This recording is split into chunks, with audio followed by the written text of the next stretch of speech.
하느님이 인간을 창조해 놓고 흙에서 빚어서 아담을 먼저 만들고 셋째 날에 인류가 먹을 수 있는 채소 과일식을 만드셨단 말이에요. 그리고 이제 갈비뼈 하나 빼가지고 하와 이브를 만들어 주셨단 말이에요. 그 이야기인즉슨 이것을 신이 창조주 조물주가 있다 없다 믿는 걸 떠나서 이 얘기는 인간이 먹어왔던 음식이 채소과일이라는 거를 말해주고 있는 겁니다. 고기를 사냥해서 먹은 게 아니라는 거예요. 성경에 보면 노아의 방주가 또 나오죠. 대홍수로 인해서 지구상의 모든 동식물을, 특히 동물은 암수 한 쌍씩, 뭐 식물도 가능하면 그런 식으로 해서 배에다가 싣고 대홍수를 이겨내서 다시 인류를 번영케 하려는, 그것도 언어의 기후변화를 그린 거겠죠. 그때까지만 해도 동물을 먹지 않았는데 이제 먹을 게 없잖아요. 식물 다 먹고 나니까. 그럼 그때 처음으로 이제 동물을 먹을 수밖에 없어서 먹었다는 거예요. 그러면 그때까지 인류 나이가, 그 수명 나이가 몇 살로 기록되어 있는 줄 아세요? 물론 뭐 성경마다 더 다르다고 하실 수도 있겠지만 저는 이제 정통적인 성경으로 말씀드립니다. 900살로 돼 있어요. 900살. 근데 이 60을 하면서부터 수명이 줄었다고 나와요. 그 900살이 진짜냐 아니냐, 참 재밌게도 한의학 서적에도 1000살로 기록돼 있어요.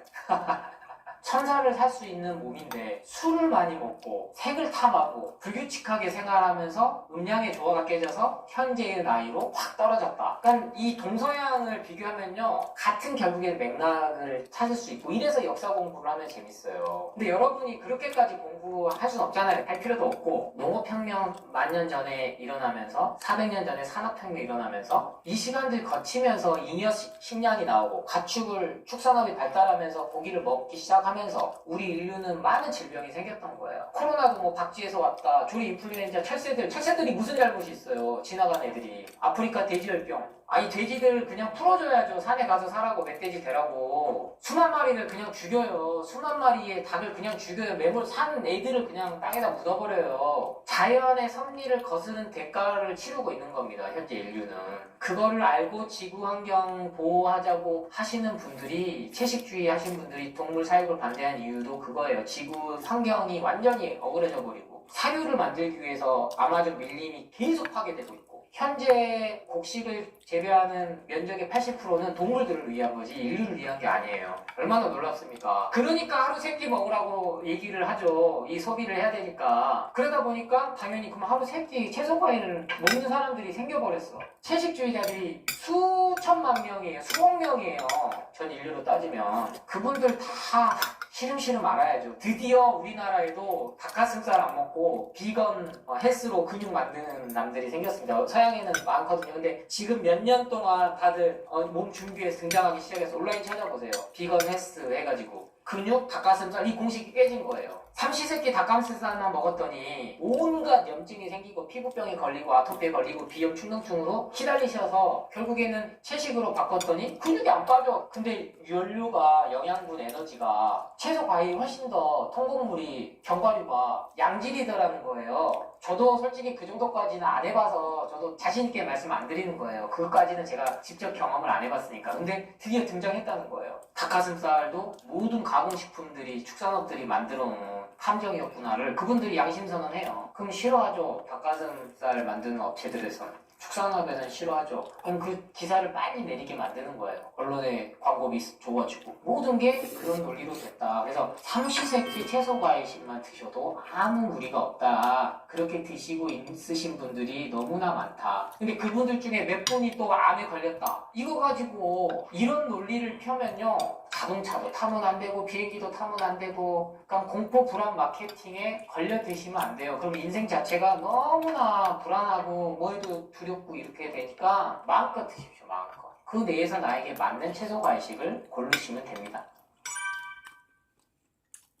유기농, 즉 농약이죠. 농약, 쉽게 말씀드리면. 그리고 화학 비료. 채소 과일이 예전에 채소 과일이 아니야. 그걸로 또 이제 시나리오를 썼어요. 우리의 지구가 오염돼서 토양이 뭐 이런 에너지와 양분을 주지 않고 화학 비료와 농약을 써서 그냥 먹으면은 말 그대로 돈 먹는 거랑 똑같아, 이 논리를 써요. 그러면 또 결국에는 이 뒷면에 뭐다? 화학 첨가제의 진짜 균형을 맞추려면 가공식품에 들어간 화학 첨가제를 먼저 따져야죠. 농약에 버금가는 애들이 들어가는데 실제로 우리나라가 세계 10위 선진국이고 이미 강대국의 반열에 올랐습니다. 그렇게 농촌진흥청과 식약처가 또 허술하진 않아요. 제가 일부분들의 숨겨진 이면들에 대해서 이런 정책들을 말씀드리지만 전체적으로 보고 대놓고 국민 건강을 신경 안 쓸 수는 없잖아요.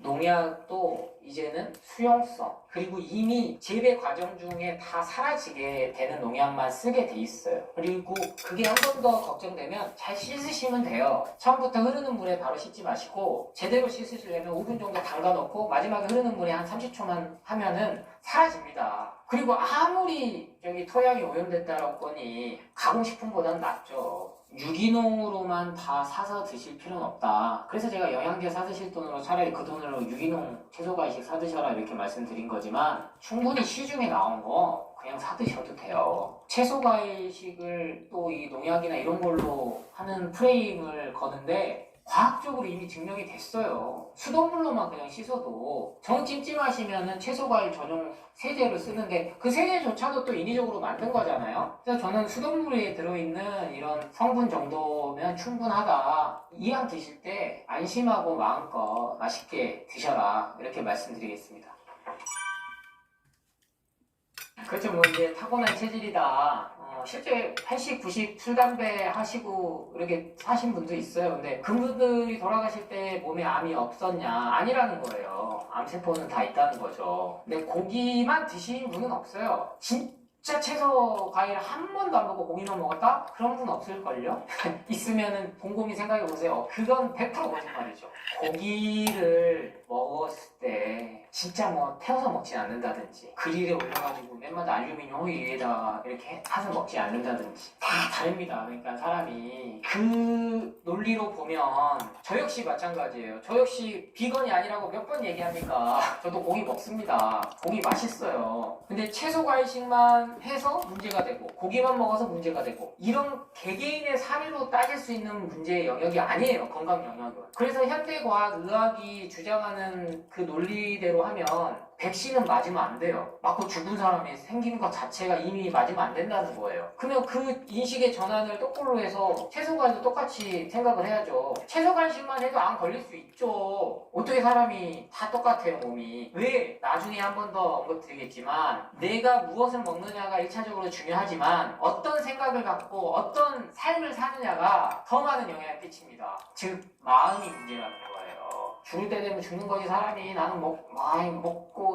즐길래 이렇게 술, 담배, 고기 하시면 특별히 이상 안 나오는 거예요. 그분들 그리고 잘 병원 안 가요. 그런 분들 잘 가면은 이상 있다고 듣기 싫어서. 그러니까 암 진단도 조기에 진단 받을 일도 없고 모르고 그냥 살다가 건강하게 살다 가시는 거예요. 근데 지금은 무조건 뭐만 하면 조기 진단하고 검진하고 하면서 재수없게 우리 몸이 열심히 싸우고 있을 때 암세포들이 나와가지고 몇 년입니다. 시한부입니다. 이 얘기 듣는 순간 그냥 가는 거예요. 우리 몸의 자가치유 능력이, 자정 능력이 스톱돼 버리는 거예요. 왜? 우리 몸은 그렇거든요. 정신이 지배하거든요. 이 마음으로 모든 게, 즉 이게 현대과학에서 말하는 뇌의 호르몬의 구조인데 이걸 움직이는 게 사람의 생각이고 의지라는 겁니다. 그래서 이렇게 생각하신다면 이런 유치한 말다툼인 거예요. 그러면 하나하나 사례가지고 시비를 거는 것 자체가 어른스럽지 못하다 그렇게 말씀드립니다.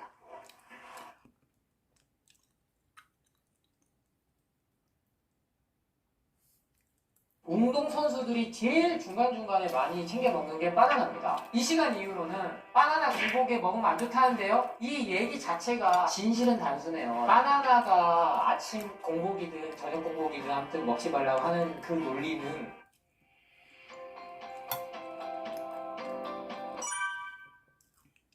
정말 놀라운 제기 중 하나였어요. 그래서 역시나 저한테 그 관련 유튜브들까지 보내주시는 분들도 있어서 봤어요. 왜냐면 왜 이런 생각들을 갖게 됐는지 알아야 되니까 볼 수밖에 없었는데 말 그대로 좋은 이유는 열거할 게 수백 가지가 많아요. 근데 이 유튜브 특성상 소위 어그로라고 하는 조회수를 올리기 위해서 저도 물론 제목 만들 때 그렇게 되더라고요. 이것만큼 하지 마세요 이렇게. 아침에 근데 공복에 바나나를 먹지 말라면 뭘 먹으라는 얘기죠? 우유 시리얼은 먹어도 되고 라면은 먹어도 되고 아침부터 콜라는 마셔도 되고 바나나가 아침 공복이든 저녁 공복이든 아무튼 먹지 말라고 하는 그 논리는 칼륨과 마그네슘의 비율이 불균형한 과일이어서 마그네슘 수치를 올려서 결국엔 심장에 영향을 준다. 그 말 맞을 수 있죠. 심장병 가지신 분들에 한해서. 근데 일반인들의 공포를 가진 거예요. 쉬운 예로 설명드릴게요.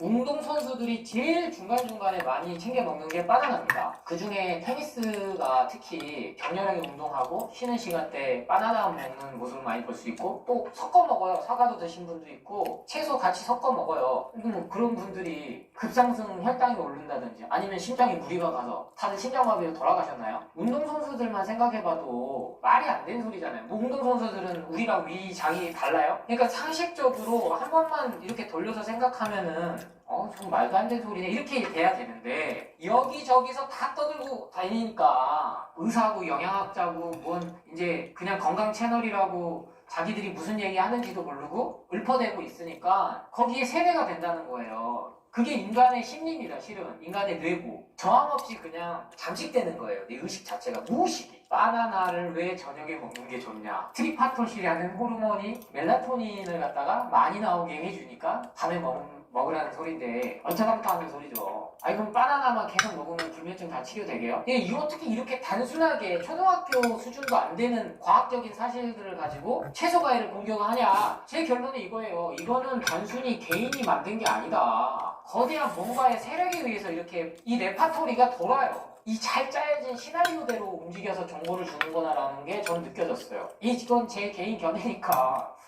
민주주의 국가에서 제 입장을 말씀드리지만, 전문가 입장에서 특히나 한약사로서 식품을 전문하는 약사 입장에서 보면 특정 가공식품 제약회사가 시나리오 만들어준 대로 움직이는구나, 거기에 걸려들었구나. 바나나는 우리나라는 수입된 과일이죠. 근데 10년 내에 제일 많이 수입된 과일이 바나나예요. 1970년대만 해도 진짜 잘 사는 사람들만 먹는 게 바나나였어요. 정말 주위에서. 그러니까 역으로 생각해보자고요. 그럼 아프리카 산 사람들, 서양 사람들 진작에 바나나 먹고 다 죽었어야죠. 우리나라 들어와서 정말 바나나 소비량이 높은데 이 바나나 때문에 마치 심장병이 생긴 것처럼 연결을 못 시키지만 심장병 환자들조차는 아예 엄두도 못 내는 거예요. 그래놓고 칼륨 보충제를 먹어도 돼요? 이렇게 생각이 가야죠. 칼륨 보충제만 따로 먹으면 당연히 그럼 안 좋을 거 아니에요. 마그네슘만 따로 먹으면 안 좋을 거 아니에요. 아연만 따로 먹어도 부작용이 있는데 이걸 또 영양제를 수십 알을 같이 먹었을 때 부작용들은 왜 연결을 못 시키게 만드느라고 말했다는 거죠. 이미 건강 정보들은 보니까요, 채소 과일식을 공격하기 위해서 똘똘 뭉쳤어요. 왜? 자기들끼리는 공격해봤자 서로 손해니까. 근데 정말 저는 마음이 아팠던 게 조회수 몇백만 넘는 건강정보 채널들이 부대찌개 섞어 먹었을 때 나타나는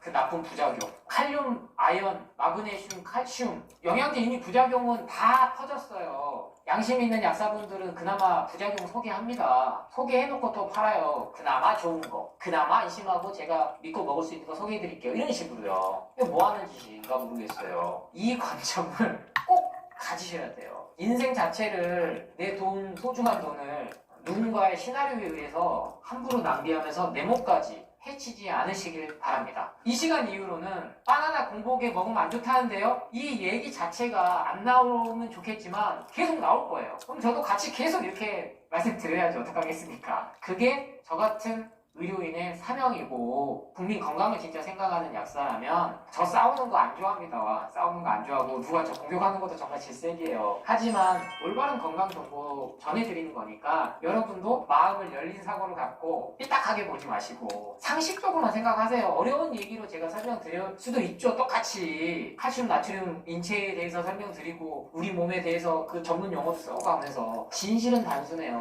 자꾸 말씀드리지만 어려운 말 쓰는 사람일수록 뭔가 목적이 있는 거예요. 그걸 꼭 기억하시기 바랍니다. 양배추, 사과, 그렇죠. 제가 꼭 먹어야 되는 음식 대표적으로 꼽아드렸는데, 독이 된다? 독까지 된다고 하면 이미 사과랑 양배추는 우리 인류가 못 먹는 음식이 들어갔어야 돼요. 속담에 아침 사과는 금, 저녁은 독, 거기까지 나왔어요. 왜냐면은 그 구연산이 속을 좀 쓰리게 하니까 그 불편함을 오랜 동안 먹어온 인류의 지혜로 나온 속담이에요. 한의학이 다 그런 통계의 학문이듯이 뭘 먹으면 이렇다, 뭘 먹으면 몸이 이렇게 반응하더라. 현대 과학에서 말하는 그런 화학 성분들이 아니더라도 정확하다는 거죠. 근데 현대 과학은 불과 100년밖에 안 됐어요. 이런 식으로 우리 인간을 접근하고 설명하는 건. 그게 맞았다면 이미 암이 정복됐어야죠. 근데 안 되잖아요. 그럼 그게 그 접근이 안 맞다는 거예요. 근데 사과는 당신이 평생 먹으면 안 되는 과일입니다. 양배추 절대 드시지 마세요. 절대 반드시가 어디 있습니까? 제가 사상체질은 현대 사회에서 큰 의미가 없다고 말씀드렸던 이유도 그거예요, 실은.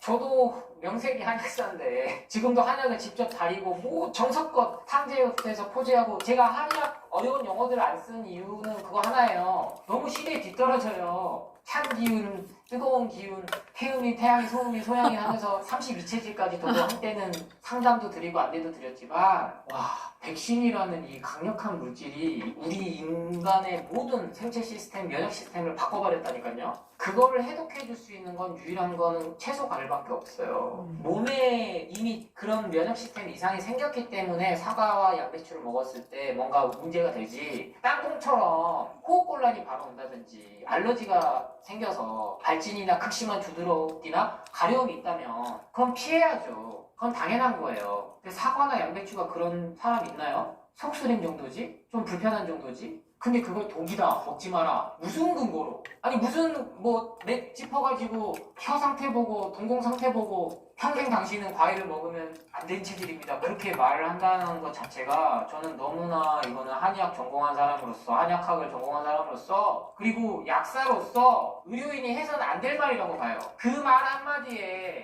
환자는 뇌리에 박혀서 벌벌 떱니다. 이런 인식의 틀을, 고정관념을 깨느라고 제가 상담이 너무 불필요하게 오래 걸려요. 그래서 책을 쓴 이유기도 해요, 실은. 제발 이런 말도 안 되는 것들에 휘둘리지 말고 채소 과일의 개념 정의부터 알려줘야겠다, 쉽게. 그래서 절대로 독이 되는, 인간을 사망하게 이르는 채소 과일은 없습니다. 그 정도 먹잖아요? 바로 구토해요. 독버섯 먹으면 바로 구토해요. 바로 설사해요. 그렇게 우리 인간은 진화했어요. 700만 년간. 가공식품이 구토를 안 하게끔 만들어서 독이 된 거지, 그 개념을 꼭 잡으시길 바랍니다. 같은 맥락이죠. 공복이라 함은 우리 위장에 뭔가 음식물이 안 들어온 지 최소 3시간. 근데 라면이나 이런 애들은 12시간 넘게 걸리는 분도 있어요. 그거는 진짜 사람 소화기관에 따라서 이게 체질인 거예요. 도루지 먹어도 되는 거 아니, 이렇게 얘기하잖아요. 근데 나이 들수록 이 소화력이 떨어진다는 거죠. 그리고 선천적으로 위나 콩팥의 기능이, 간이나 약하신 분이 있어요. 이 접근을 할 수 있는 게 한의학은 맞아요. 근데 공복에 채소 과일을 안 먹으면 뭘 먹죠? 채소 과일 말고 먹어서 안전한 거, 제약회사에서 나온 거, 암 환자들 위해서 요새 나오기 시작한 거? 그거 먹으면 안전하다는 얘기인가? 공복에 먹어서 해가 될 음식이 채소 과일이면 다시 한번 말씀드리지만 우리 인류는 진짜 멸종했다. 이런 논의조차도 할 수 없었다. 근데 이제 와서 가공식품이 안전하다는 논리를 내세우기 위해서 공복에 채소 과일을 먹으면 위험하다라는 것까지 나왔다. 상식적으로 생각을 하시면 돼요. 공복이라고 하는 것은 내가 3, 4시간 아니면 12시간 자고 일어나서 8시간 만에 처음 먹는 건데, 그래서 제가 처음 일어나면 기상 후 가장 먼저 미지근한 물, 음량탕이라 그래서 뜨거운 물과 찬물을 섞어서, 찬물은 절대, 이때는 저도 얘기합니다. 찬물은 절대 드시지 마세요 라고까지 얘기할 수 있어요. 물론 막 열이 나, 답답해. 그래서 시원한 물을 펄컥펄컥 먹고 싶어. 막 아이스 얼음 막 와자와자 씹어 먹고 싶어. 그럴 때도 있죠. 가급적 그게 반복이 되면 그게 몸을 상하게 한다는 거예요. 그래서 채소 과일은 처음 공복 때 들어왔을 때 가장 우리 인간에게 에너지를 공급해주고 독소를 배출하게 해주는 살아있는 음식이다. 이 개념으로 인식 전환을 완전히 하시고 먹을 음식을 안 먹을 음식을 바라보시면 가공식품은 더 이상 못 먹게 됩니다. 맞아요. 감사합니다. 잘 먹었습니다. 과일에 하느님이 인간을 창조해 놓고 흙에서 빚어서, 하느님이 인간을 창조해 놓고 흙에서 빚어서 아담을 먼저 만들고